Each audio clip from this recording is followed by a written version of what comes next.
A pairLab experiment has three parts. First is the survey itself. Second is the check data feature, in which we get to scrub data for inconsistencies. And then third are the results. Let's take a look at checking the data for inconsistencies. So we get to the check data page. We're presented with a table, a bunch of columns. Here's what each one means. Our first column is a checkbox column. We're going to use this later to include or exclude participants from the results.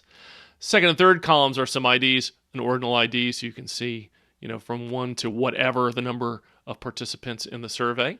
Third, each one gets a unique ID. This is the end of this very long unique ID. Sometimes you see that in the URL. Then we get the time and the date on which the person voted. You may want to exclude people based on time and date. Next column is about analyze.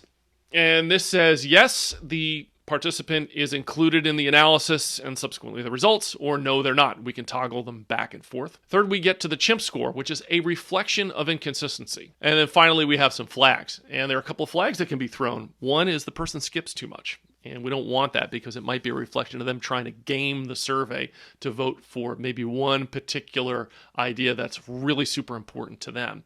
That can skew the data, so we want to know that. And also if they have maybe too few responses as well. They started, did 2 or 3, and left.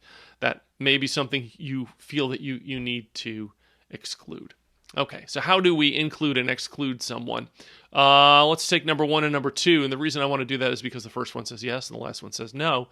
To either include or exclude, and this is a toggle, we check off the participant, which we want to flip the switch on Analyze, scroll down to the bottom, and click Toggle Analyze. And now you can see those two are flipped. And then you also see at the bottom, you might see a couple of asterisks, and they indicate that the analysis is pending, as you can see down here. And that's because the analysis for inconsistency and flags is not done on the fly. It's done sometime afterwards to give us some confidence that that participant has really and truly stopped taking the survey. They didn't just pause and maybe go to the bathroom or something like that and come back. Now, what do these things mean? Well, the one we really need to focus on is chimp score. We want to aim for consistent results, but consistency is not a yes or no answer. It's sort of a range, and we can see based on the answers, and what the algorithm does, is it can find people or participants that are a little bit more or a little bit less consistent over time. What might be a way of thinking about inconsistency?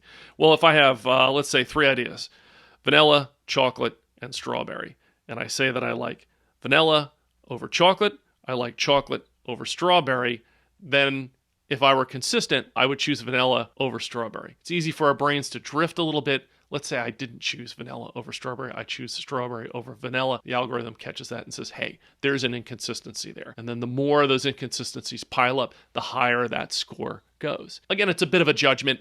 You can take a look at the universe of your data and decide which of the participants you want to keep and which of them that you don't. You can see from the results here in this demo, and I find this true with every experiment that I run. Most of the time, most people are fairly consistent. But if you start seeing a lot of inconsistency, one of the things you can think about is, did I design my experiment right? Am I presenting ideas that people can really see a difference between? Or are these ideas that really don't belong in the same category, or they're too similar, and it starts to play with people's minds of the participants and they're not really sure, and they get inconsistent all the time. So that's check data.